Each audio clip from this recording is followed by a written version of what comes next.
that we want to do good for the community, we want to do good for the world at large. Taken on an active role to mentor those folks, though, so that they can succeed. The guy kicked back and he said, "Yeah, Bill, I can hardly wait to move up to Montana." Well, it was very important to Wall Street for Trump to start sounding presidential. It's a big satisfaction when you're able to help others. Hello, and welcome to Rotarian to Rotarian. My name is Bill Dindy, past District Governor of District 5810 in North Texas.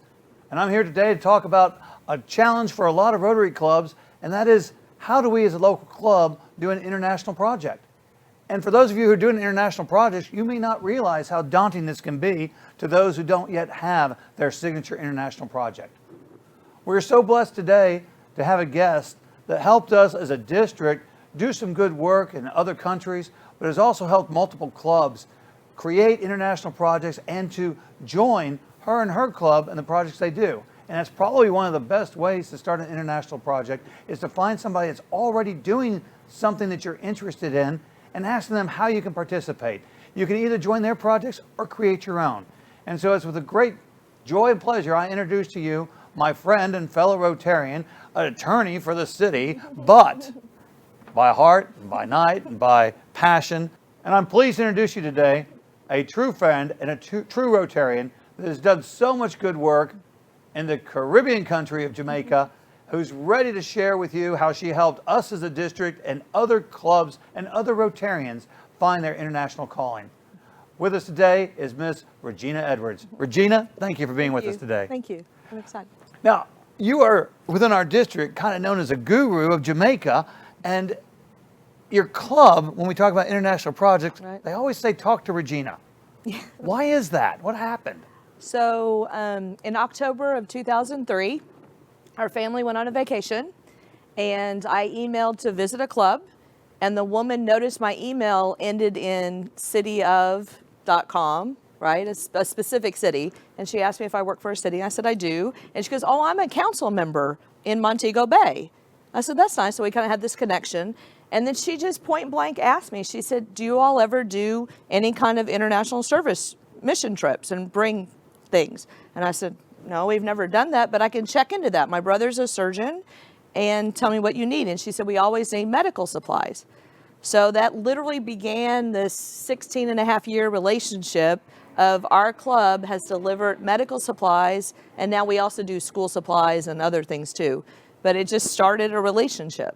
Fantastic. And how many times have you now traveled to Jamaica to do delivery of medical supplies or some other mission work?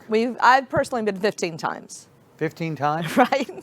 And so about once a year. I try to go about once a year. Phenomenal. Yeah. And the person that contacted you, was she a Rotarian? She was in the Montego Bay Rotary Club. So it just started out with a visit. I like to go visit clubs when I'm on vacation, and it was just about, where do you meet, how do I come to visit? All right. And it turned into this. There's hint number one. When traveling. Right. Go meet people. Absolutely. Right. Contact the Rotary Right. clubs. Ask if you come visit. Right. And you may find out that they do need a partner Right. in the U.S. Right. to do some of the things they want to do. I think Right. that's beautiful. Right. But since that time, you've been doing the work for your club, but it's your passion. Right. And I guess their participation. Tell us about some of the things y'all do. So like I said, originally we mainly did medical supplies. We've had two different groups. There used to be a group in Dallas called Medicend, and they would give us a lot of medical supplies. And then now we use Baylor Scott and White Hospital. They have a Faith in Action initiatives, and they donate supplies to us. So we basically, America just has so much excess we've taken everything. We've taken EKG machines on carts. My brother is actually an ENT surgeon. He donated an audio booth. So when we did the 2017 cruise, we took an 800-pound audio booth down there. And then we've just taken thousands of gloves and syringes and, gauze and everything you can think of, thousands of pounds of things. Well, I love the Faith in Action group. Yes. And they've helped us several times in other countries. Right. Getting the supplies that were needed. Right. That we've donated all over the world. Right. And I think Baylor Scott and White and Right. Other groups locally are thrilled. They love to give, right. And to know that it's going to be placed in the hands of those who need it. Right. And that's a neat thing with working with local Rotarians Right. as you do your mission. And they love, like, so we've done 2 cruises because you can take 5,000 pounds worth of stuff. Let's district-wide for Right. our district conference. Right, We decided we were going to do some service work Right. and have some fun. right. It was awesome. So we did a district conference cruise Right, that visited countries like Mexico and Jamaica. Cozumel, Mexico, Right. where we had a Rotary Club already working in Cozumel, Mexico. Right, And so we were able to partner with the Rotary Club in Cozumel Mm-hmm. and the Rotary Club locally that already has a presence, figure out what they really want, Right. and then bring several hundred people from the Right. district to do work hands-on in Cozumel. We had 3 projects Right. in Cozumel, which was phenomenal. So you had a service day, one of the days of the conference, where people got off in Cozumel and they could pick. They could go to the beach if they wanted to, but most of our Rotarians right. They all chose to go. picked a service project to go to. Right. I love that. It was great. And 3 different service projects, almost unheard of. But we also went to Jamaica. And how many service projects did you set up in Jamaica for us? We did 5 tours went out with everybody divided up so we didn't overwhelm the school with 200 people. So we had five different buses that went to different locations, and our district and several clubs sponsored water tanks. So the main purpose was to go visit the water tanks and then also to deliver school supplies and books. I loved it. And one of the cool things about going on a cruise ship, Right. as our people that go to Cozumel regularly will attest to, is that these cruise lines, I'm so grateful to our Carnival Cruise Lines, to our Norwegian Cruise Lines, Right. for providing us the ability to take Royal these Caribbean, supplies. right. If we can get them down to Right. Galveston or to the Port of Houston Right. or to New Orleans, Right. they will put them in the ship. And we had 5,000 pounds. 5,000 pounds, several forklifts worth of supplies headed to Jamaica. Right. And when we got to Jamaica, the port authorities were there to visit us. Right. But you made some big contacts within Jamaica did. itself. I went And, 3 times before the boat landed to make sure that all, because you're only in port, like 8 hours, right? So I made 3 visits down there to go to the Port Authority and to talk to the hospitals and talk to the schools and talk to everybody and also assess the needs. One thing you got to remember when you do these projects, because we've done them so long, is it's like running your business. You need to do a needs assessment. You can't just assume what you did last year is good this year. You have to keep up the contacts. And I keep asking the hospital, like, send me your wish list. What do you want? Well, tell me about Mr. C. In fact, I think we've even got a picture of Mr. C We have to a share picture with of Mr. everybody. C. But Okay. tell me about Mr. C, because he's been so He has. instrumental in making sure that we're meeting the need where Right. we are. What has he done in the past? And Right. tell me some of the... So his name is Bakwan Shagwani, and when my kids were little, we could not say that. So we just call him Mr. C, because it's easy. And he's basically almost like a grandfather to my kids, because my kids have known them pretty much their whole lives, and he's so sweet. They treat my kids so well. And he's been president of the Montego Bay Club, but mainly he's been their international service director for many years. So he's now left and he lives in Miami, but for, I don't know, probably 13 of those trips, he was our main contact down there. And he is great being in touch with the hospital, and then we also support 2 disabled children's homes. And he will physically drive over there and talk to them and make sure everything's fine. He would always arrange all the transportation, because when you land, either Southwest gives us also free baggage. I take a lot of boxes on Southwest, and you got to have a truck ready. So when I show up with 5,000 pounds, or if I show up with just 15 boxes, he's great about having transportation ready. And one reason I've been told that people have donated so much to us all these years is I personally take the stuff to the recipient. So I take a photo like in the hospital lobby or in front of the school or wherever it is. So our donors never worry about the black market, it got lost in customs, anything like that. In fact, Mr. C used to come in and go through customs with me. So we get everything through customs. You got to plan that ahead of time, by the way. And that's you gotta, another key point. It takes work. For those of you who want to do this on your own, you really do have to know the custom rules. The rules of Yes, or you'll lose your stuff in customs. It happens all the time. We Yes. hear the sad stories. The first trip, I didn't know any of that. It was before Mr. C, and I went through customs, and it's this crazy story. I've got a 15-month-old baby and my husband, and we don't have any paperwork, and I went from, and luckily Jamaica's English, so at least it's in English, but at first I was telling them it's all fabulous stuff, so they would let it in, because we brought 2 wheelchairs and the biggest box of medical supplies. At first I'm saying, oh, it's great stuff. And then you have to pay duty on it, and I'm trying to discount, oh, it's only worth $200, or it's not worth very much, because then you have to pay for it. And you can avoid a lot of that. But you can avoid all of that and that 2 hours in customs if you have the local contacts and you fill out. So we've learned you do a detailed manifest. So every box, every item in every box is on a manifest. So if I take 15 boxes, every item, so customs now knows us, and we've been so many times, so that's the key to getting your stuff into another country. So if you're going to do this yourself, right, also keep in mind it does take several pre-visits to have a successful group trip. Yeah. I've heard of so many times where we didn't know what we didn't know, and then we've got 20 people following us, not knowing what we don't know. You want to make the trips ahead of time and understand how customs work. And oftentimes, having somebody on the other side can facilitate things. We had people meet us with forklifts at the dock and load them right into trucks that were waiting at the dock. Right. And normally that's a process that can even take a day or 2 to get done if you haven't certified these things with your manifest. Right. And I think we got a picture of boxes of supplies and your Southwest Airlines agent who would unload things at the dock and get it there. So this is at Love Field in Dallas. And so same thing, I always tell them ahead. They don't need a manifest, but they know that was all school supplies. So they know ahead of time. And I tell them, how many boxes, what they all weigh. You always have to meet the airline guidelines if it's 50 pounds. So, we follow all the rules, and they're not charging you for each box. They didn't charge me. They donated this. But you have to coordinate. Like, I buy my tickets. I pay for all my own travel. You just got to coordinate all this ahead of time. You can't just show up with all this stuff. Absolutely. So. But we have great partners in Dallas-Fort Worth area. American Airlines, Southwest Airlines, the cruise ships down in Galveston and New Orleans.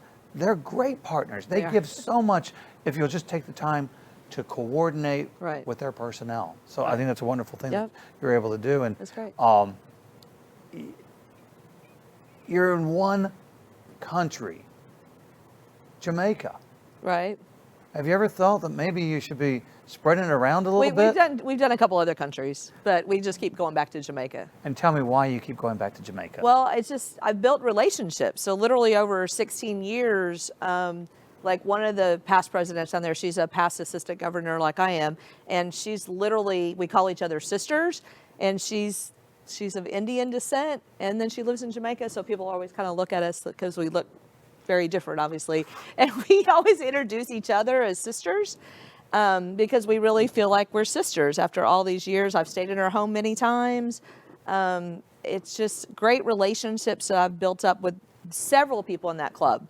So when I come down there, it's like they call me a Jamaican, I guess. Jamaican. And your children are practically naturalized. And my kids have been several times. Their first visits were at, what, 9 months old? Well, Luke was 9 months, and then Austin was 15 months. So. And they've been going back year after year, right? So we figured out Luke has been 8 times and Austin's been 10 times, and now they're 15 and 17. So pretty much once a year we try, or once every other year, I guess we try to go with them. And the needs are so great. It is. And so what I tell people, I actually had a principal ask me one time, she said my youngest was so good with a couple of the kids in the school that had Downs. And she asked me, she's like, why is your son so good with those kids? And the only thing I could figure out is he's grown up going to the 2 disabled children's homes that we support. So basically, they're people in Jamaica who can't afford, obviously, medical bills and things, and even the care it takes for a child with spinal bifida or muscular dystrophy or, extreme autism or something like that. There's 2 homes that we support called Blessed Assurance, and there's another one called West Haven. We've been going there for years. And my kids have visited there several times, and they're like children you never see in America. You haven't seen children with that extreme disabilities. And I truly think because my kids have been exposed to that, they just have that empathy and they just understand. And a principal noticed. I mean, that's how much it's impacted my children. I think that's beautiful. It is. And I think that's one of the joy of.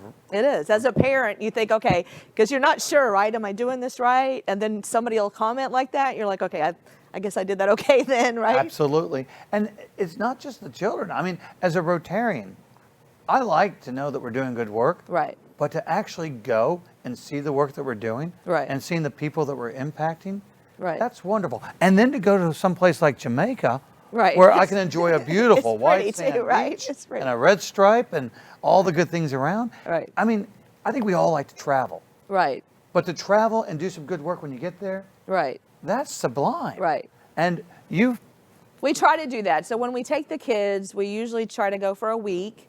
And we do half Rotary, which is visits to the children's homes, and we go to schools and things like that. So we do that for a week. Like one time we built wheelchairs. It was a great project. We built several wheelchairs, and they were customized per child, and then we delivered them to the disabled children's homes. And then the other half of the week, we try to go to the beach and just have a family vacation.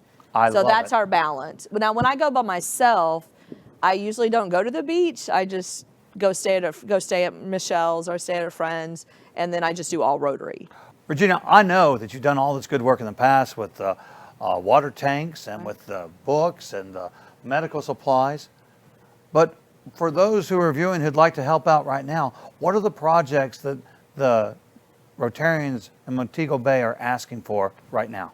Okay, well, like I said, you always check so you don't make assumptions. So I actually spoke to Dominica today, and she said that they're always looking for people to sponsor children at the School for the Deaf. It's right outside of Montego Bay. A lot of the kids come from needy families and they can't really afford the tuition and the books and the boarding.